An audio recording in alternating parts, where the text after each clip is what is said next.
कैसे हो दोस्तों, मैं मोहम्मद नईम शेख। तो आज हमने ये चाहा कि सिटीजन को थोड़ा अवेयरनेस पैदा करें कि ये जो सेक्शन है 354 ए इंडियन पेनल कोड, ये क्या होता है और ये जो मोस्ट ऑफ द मेल इनको इस सेक्शन के तहत किस तरीके से हैरेस किया जाता है, किस तरीके से इन्वॉल्व किया जाता है। और होता ये कि जिस तरीके से कोरोना की बीमारी से कम लोग मरे मगर दहशत से ज्यादा मर गए, ठीक उसी तरीके से जो सिटीजन है उनमें ये सेक्शन के बारे में अवेयरनेस नहीं है, जिसकी वजह से वो बिला वजह टेंशन में जाते हैं और मुख्तलिफ बीमारी में मुब्तला होते हैं। तो इसके बारे में हम आज डिटेल में रोशनी डालेंगे।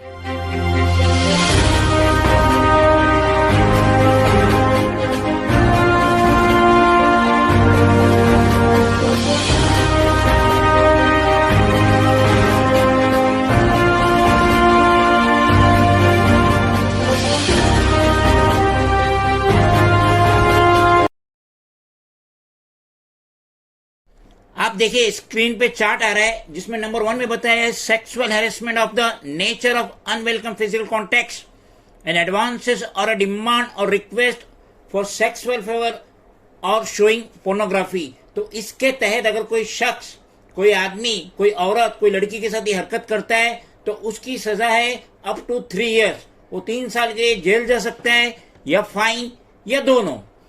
दूसरा जो है उसमें बताया गया sexual harassment of the nature of making sexually coloured remark. अगर कोई शख्स, कोई आदमी किसी औरत, किसी लड़की के खिलाफ ये व्यवहार करता है तो इसकी सजा 1 साल तक है या फाइन या दोनों। तो अंडर सेक्शन 354 ए की ये डेफिनेशन है, ये कॉग्निजेंस है, इसकी बेल हो सकती है, बेलेबल है और कोई भी मजिस्ट्रेट कोर्ट इसकी बेल दे सकता है। तो ये हमने बेसिक बताए और बहुत सारे लोगों को अगर देख लिए उन्होंने एफआईआर में 354 लिखा है या 354 ए लिखा है तो समझ जाओ कि वो आदमी की नानी मर गई। वो समाज में इतना सर झुका के चलता है, भले ही उसने ये क्राइम किया नहीं है और वो औरत ने उसको फंसा दी है।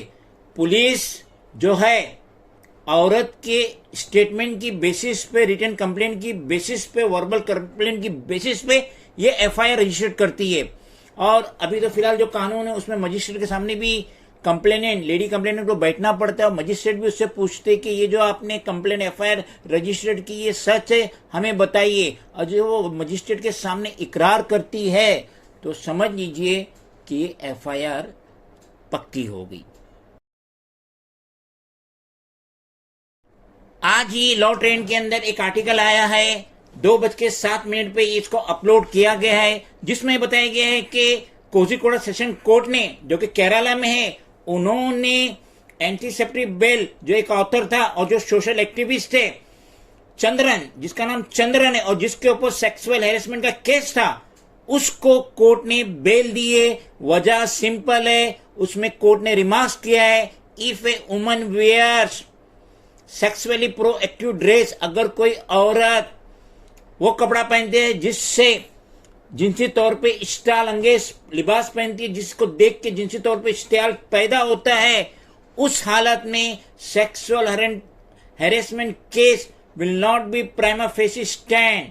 ये कहना है कोझिकोड सेशन कोर्ट के जज का।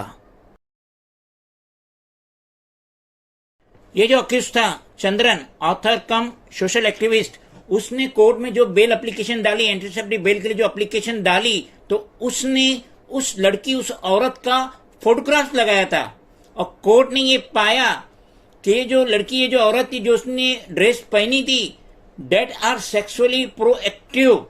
As a result section 354 A will not be use against the accused. उस लड़की ने जो ड्रेस पहनी थी वो जिनसी तौर पे इश्तियाल अंगेज लिबास था, जिसकी वजह से जो ये सेक्शन है 354 ए वो लागू नहीं होता है अक्यूज पे।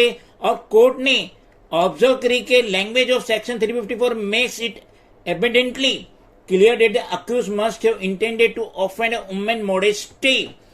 वो जो ड्रेस पहनी थी उसकी वजह से अक्यूज, उसको उभार हुआ था वुमेन्स मॉडेस्टी को छेड़ने का। ये जो केस है फरवरी 2020 का है, जब एक कैंप लगा था नंदी बीच पे, जहां पर ये ऑथो सोशल एक्टिविस्ट चंद्रन था, और ये जो कंप्लेनेंट है, लेडी कंप्लेनेंट है, वो भी राइटर है, और उसने जो ड्रेस पहनी थी, जैसा कि कोर्ट ने बताया, सेक्सुअली प्रोएक्टिव ड्रेस, जिसकी वजह से ऑथर ने वो गलती की थी। ये हादसा रोनुमा होता फरवरी 2020 में, लेकिन केस रजिस्टर्ड हुआ 2 साल बाद, और कोयलिंडी पुलिस ने जो चार्ज फ्रेम किए अक्यूज के खिलाफ, violating section 354A into bracket 2, 341 and 354 of the Indian penal code. और जब बेल एप्लीकेशन की सुनवाई हो रही थी सेशन कोर्ट में, तो अक्यूज्ड, उसके लॉयर ने बताया कि ये जो हादसा रोनुमा हुआ है ये फरवरी 2020 में हुआ है, और क्या वजह है कि इसको 2 साल बाद रजिस्टर्ड किए। इससे ये जाहिर होता है कि ऑथर और जो सोशल एक्टिविस्ट है चंद्रन, उसके खिलाफ उसके दुश्मनों ने कोई चाल चली होंगी।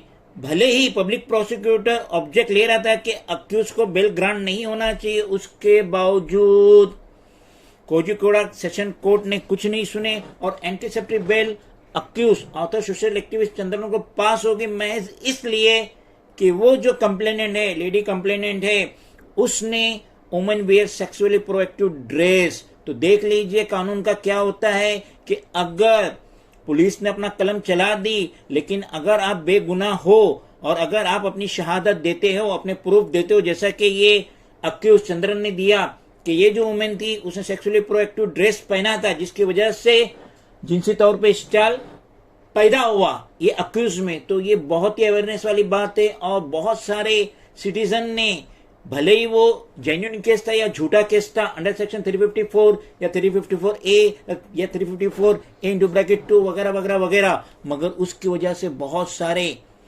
सिटीजन ने, मेल सिटीजन ने गुमनामी की राह इख्तियार कर ली, कई बीमारियां ले ली, और कईयों ने सुसाइड भी किए। खुदा हाफिज।